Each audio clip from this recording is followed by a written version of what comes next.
Hola, muy buenas noches. Bienvenidos a la 2 de Televisión Española. Vamos a ver qué grande es el cine.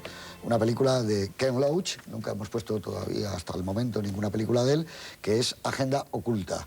Yo siempre he tenido una gran simpatía y me ha gustado mucho el cine de Ken Loach desde que vi hace ya muchos años Family, ¿cómo se llamaba exactamente? Life. Family Life. Vida de familia, ¿no? Con aquella familia tan extraña que necesitaban naturalmente un tratamiento psiquiátrico y con aquellas casitas todas iguales donde vivían. Desde ese momento yo, como digo, siempre he sido partidario de Ken Loach, que es un cineasta, un humanista, yo diría, muy cercano siempre a los problemas de la clase obrera y que creo que de alguna manera retoma en su país, en Inglaterra, las fuentes del neorrealismo de los años 50. Él, no solo él, Mike Figgis, todos estos tipos ingleses hacen un cine muy apegado a la clase popular y tiene mucho que ver con ese neorrealismo italiano de los 50. Él hizo muchísima televisión y ha pasado por todo, por momentos buenos, momentos malos. Ahora, durante unos años, ha tenido grandes coproducciones con España que le han permitido hacer pues, Tierra y Libertad y otro tipo de películas, incluso algunas con la ayuda de Televisión Española, como hace con muchas coproducciones. Él, antes de hacer esta película, Agenda Oculta, estaba pasándolo muy mal, llevaba bastantes años sin hacer cine. Prácticamente él ha reconocido en algunas entrevistas que se había hecho la idea de dedicarse solo a la publicidad, que es en lo que trabajaba, pero recibió una llamada de David Putnam.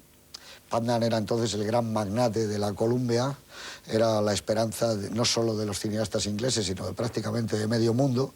Era el magnate total que tenía un estudio, como era Columbia, y en manos de un inglés. Nunca la industria del cine norteamericana, en una gran parte, en un segmento como el de Columbia, estaba dominada por un inglés. Y entonces le dijo, oye, ¿por qué no miras hacer una película sobre la aventura de Stelter, de John Stelter, que había sido un tipo que pertenecía a la policía británica, al servicio secreto, y que había descubierto una trama terrible por medio de la cual incluso estuvieron a punto de cargarse el gobierno laborista, a Harold Wilson, una trama sucia, secreta, donde intervenía naturalmente toda la policía secreta británica. No llegó a llevarlo a buen término, ni siquiera tuvo la audiencia en los periódicos que esperaban, porque la trama llegó tan alto que fue oculto. Pero evidentemente era un asunto muy apetecible para alguien como Ken Loach, que se puso de acuerdo con uno de sus guionistas habituales, como él llama el buen Jim, y bueno, hizo esta película, empezó a escribirla, pero claro, David Putnam no dura ni un año, lo echan enseguida cuando está prácticamente lanzando El último emperador, y con él se van pues todos los cineastas que habían trabajado con este tipo, desde El Express de Medianoche, La Misión, y se va a la calle y este se queda sin película. Pero bueno, logra encontrar financiación con unos tipos que también es muy curioso, y hago esta especie de introducción, porque los tipos con los que va a trabajar a partir de ahora se llaman Parallax, que es una palabra que no tiene ningún significado, pero sí hay una película de Alan Pakula que se llama Parallax View, que en España se llamó El último testigo, y hablaba de una especie de confabulación para cargarse al presidente de Estados Unidos. La primera vez que aparece clara esa especie de trama oculta para cargarse a Kennedy. Es un guión que escribe además un amigo mío, David Giler, y inventan la palabra parallax. Bueno, pues a partir de aquí todas las producciones que hace Coach son parallax. La película tiene un reparto americano, en donde vuelve a juntar una especie de pareja. Aquí no es un matrimonio como en Art del Mississippi, pero sí Frank Dorman y Coach, que son una pareja de investigadores, de luchadores por los derechos civiles. Él es un abogado y ella le ayuda, y bueno, y ponen en pie el descubrimiento poco a poco en una trama policíaca con visos de thriller, toda esa sensación tan terrible de, por un lado, utilizar los mismos métodos terroristas que estaban utilizando en Irak, pero en este caso por el gobierno británico, por la policía secreta británica.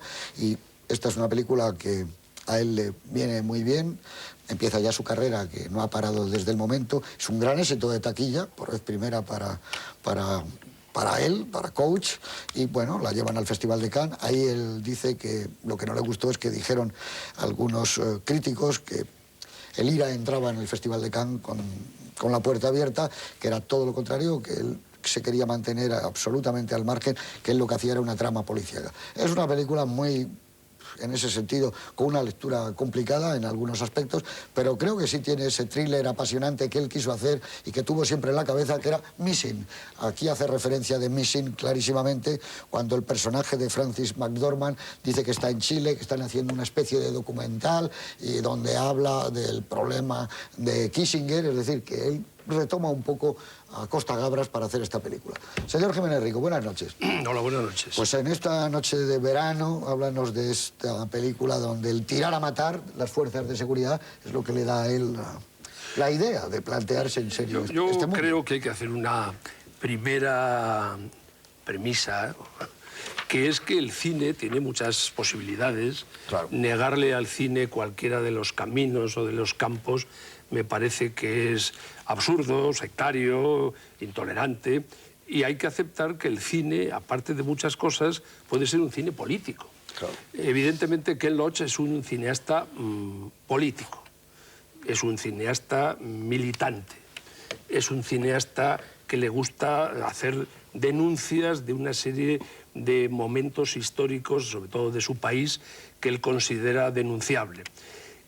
Su puesta en escena es rigurosa, simple, sencilla, transparente y muy influenciada por un aspecto suyo de su formación profesional, que es el documental. Él era un documentalista, hizo documentales para televisión, y entonces él quiere en sus películas hacer esa extraña mezcla entre el cine de ficción y el cine documental, y sobre todo borrando la barrera, que no se note bien dónde empieza lo uno y dónde empieza lo otro.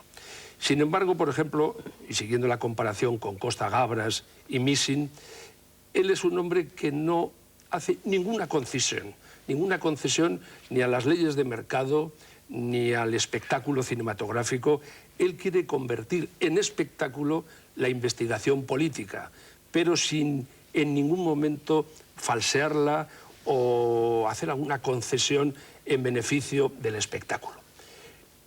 En ese sentido hay que reconocer que todo el cine de Ken Loach tiene unos detractores furibundos y sin embargo tiene unos apasionados fervorosos, porque prácticamente en estos momentos yo creo que es el único cineasta que hace un cine militante, comprometido, político, aparte de riguroso, porque tampoco hace ningún panfleto ni ningún libelo absurdo.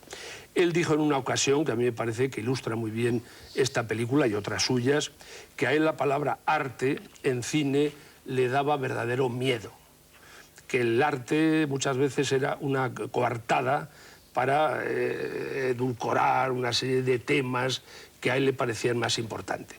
Él pensaba que el cine, más que arte, sin negárselo, era comunicación, que él creía que el cine era un medio de comunicarse con sus semejantes y de dar testimonio, como indiscutiblemente da, sobre todo, como tú has dicho, porque es un gran humanista, del ser humano en conflicto con la sociedad que le rodea y en la que vive. Y luego, para terminar mi pequeña intervención, hay una frase en la película que la dice un personaje que me parece muy esclarecedora, que dice que la política siempre es una conspiración. Y de eso trata la película. Sí, señor. Muy bien.